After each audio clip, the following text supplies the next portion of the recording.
दूल्हा के फूफा के तरह बैठे हैं। दूल्हा आपका है, जब तक आप नहीं चलोगे बारात में दूसरे लोग कैसे शामिल हो। ये जिम्मेवारी आपकी है, ये बेला की लड़ाई नहीं है। हमको जितनी सलाहियत ऊपर वाले ने दी है हम आपको लिख कर देते हैं। बेला में जनसुराज कम से कम 20,000 मत से आज अगर चुनाव हो तो जीतेगा।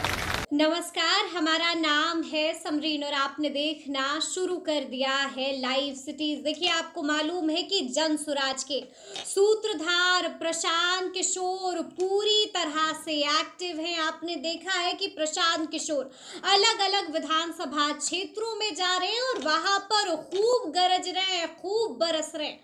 और इसी कड़ी में आज जनसुराज के सूत्रधार प्रशांत किशोर बेलागंज भी पहुंचे थे। देखिए, बेलागंज पहुंचकर प्रशांत किशोर ने बड़ी बड़ी बातें भी कह दी हैं और बड़ी बात यह है कि पहली बार जनसुराज के सूत्रधार प्रशांत किशोर ने अपने किसी प्रत्याशी के लिए बड़ी भविष्यवाणी भी कर दी है। देखिए, आपको मालूम है कि बिहार की 4 विधानसभा सीटों पर उपचुनाव होना है। 13 तारीख को वोटिंग है और 23 नवंबर को नतीजे भी आ जाएंगे। पता चल जाएगा कि आखिर राजा कौन है, कौन आगे है और किसने बाजी मार ली है, ये भी पता चल जाएगा।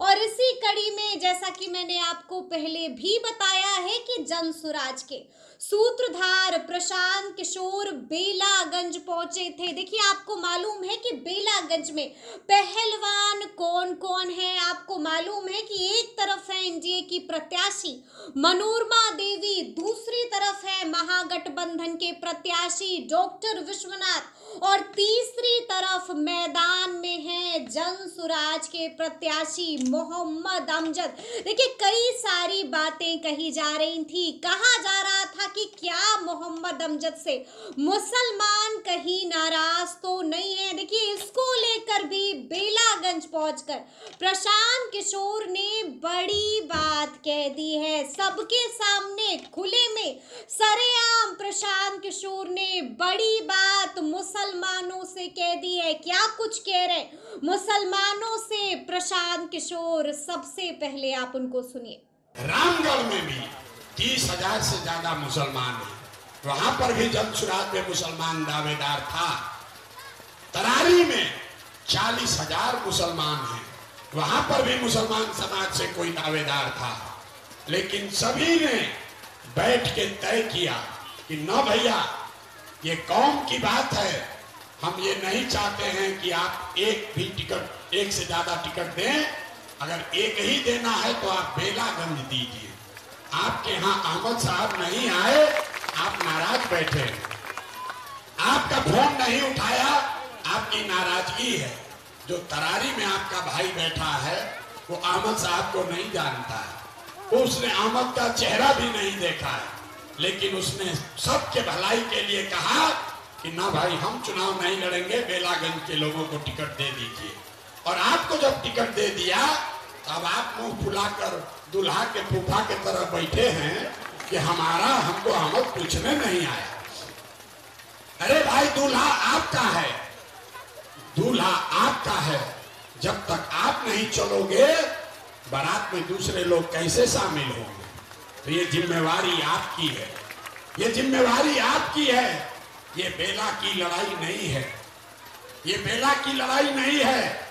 हमको जितनी सलाहियत ऊपर वाले ने दी है हम आपको लिख कर देते हैं। बेला में जनसुराज कम से कम 20,000 मत से आज अगर चुनाव हो तो जीतेगा।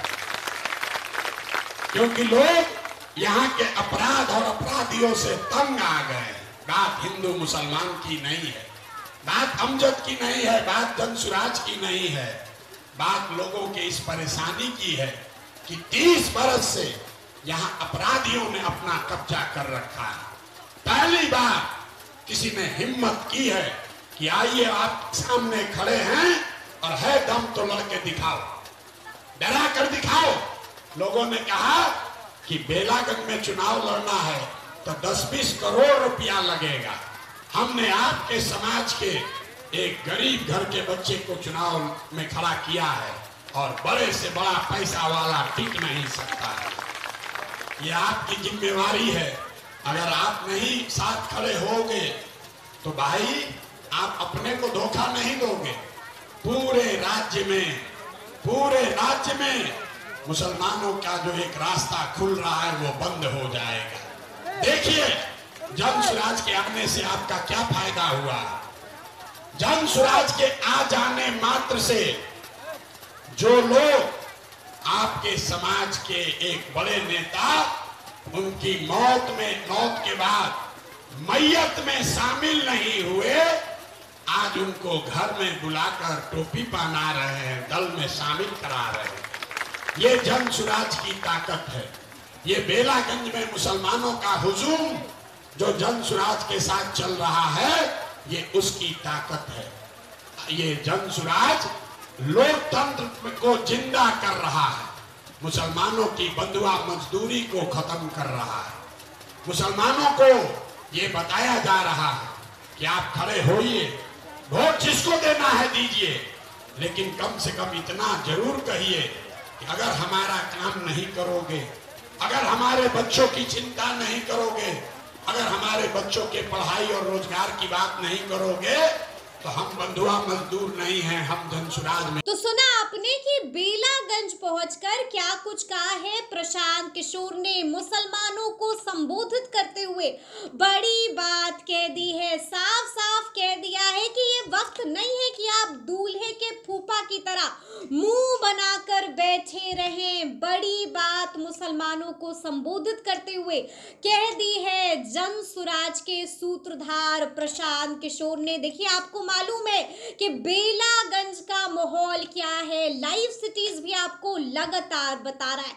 हम आपको बता रहे हैं कि आखिर बेलागंज की जनता का मिजाज क्या है, मूड क्या है, हवा किसकी है बेलागंज में, वो भी आपको लाइव सिटीज लगातार बता रहा है। और आपको मालूम है कि बेलागंज में इस वक्त त्रिकोणीय लड़ाई है। बेलागंज पहुंचकर एक बार फिर से जन स्वराज के सूत्रधार प्रशांत किशोर ने बड़ी भविष्यवाणी कर दी है। साफ साफ कह दिया है कि अगर इस वक्त बेलागंज में चुनाव हो जाता है तो हमारे प्रत्याशी 20,000 वोटों से जीत रहे हैं। बड़ी भविष्यवाणी आज बेलागंज पहुंचकर कर दी है प्रशांत किशोर ने। मुसलमानों को भी साधने की कोशिश की है, कई बड़ी बड़ी बातें भी कही हैं। तो फिर ये पूरी वीडियो, पूरी जानकारी आपको कैसी लगी है कमेंट करके हमें जरूर बताइएगा। तो ऐसे तमाम अपडेट्स के लिए ऐसे ही हमारे साथ बने रहिएगा और देखते रहिएगा लाइव सिटीज। बहुत शुक्रिया।